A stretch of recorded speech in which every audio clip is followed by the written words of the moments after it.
আমাকে ভিলেন বানানো হলো, আমি ভোট কেন্দ্র দখলের জন্য গিয়েছি। আমরা ক্ষমতায় ছিলাম কবে? আমরা তো ক্ষমতাই নাই। 2015-16 ব্যাচে ঢাকা বিশ্ববিদ্যালয়ে ভর্তি হওয়ার পরে আওয়ামী রাজনৈতিক অপসংস্কৃতির বিরুদ্ধে 6 মাস পরে হলে ওঠার পরে প্রথম দিন যে গেস্টরুমে গিয়েছিলাম, সেখানে যে নিপীড়নের শিকার হয়েছিলাম, ছাত্রলীগের প্রেসিডেন্টের নাম বলতে না পারার কারণে এই নির্যাতন মেনে নিতে না পেরে ঠিক 2 দিন পরেই তো আমি হল থেকে বেরিয়ে গিয়েছিলাম। সে সময়টাতে আমি আমার হৃদয় দিয়ে অনুধাবন করলাম, এই যদি হয় বিশ্ববিদ্যালয়ের পরিস্থিতি, এগুলোর বিরুদ্ধে কাউকে না কাউকে দাঁড়াতে হবে। তাহলে আমার এমন একটা প্ল্যাটফর্ম দরকার, যে প্ল্যাটফর্ম থেকে এই ধরনের অপসংস্কৃতিগুলোকে মূলোৎপাটন করা যাবে।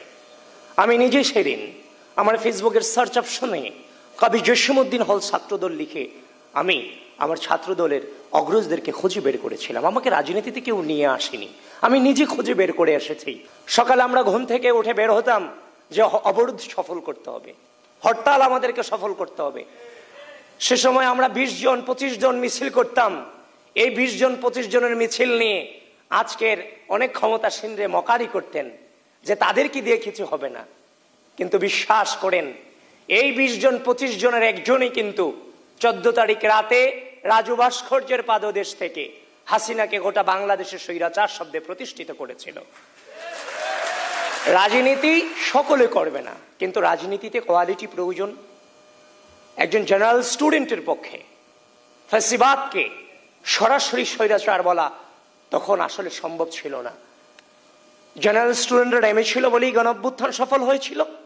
কিন্তু জেনারেল স্টুডেন্টদের মাঝে মিশে হাসিনাকে স্বৈরাচার শব্দে প্রতিষ্ঠিত করার লক্ষ্যে ওই রাজনৈতিক ছেলেটাই কিন্তু হাসিনাকে স্বৈরাচার শব্দে উচ্চারণ করেছিল, যেখানে জেনারেল স্টুডেন্টরা তার সাথে গলা মিলিয়েছিল।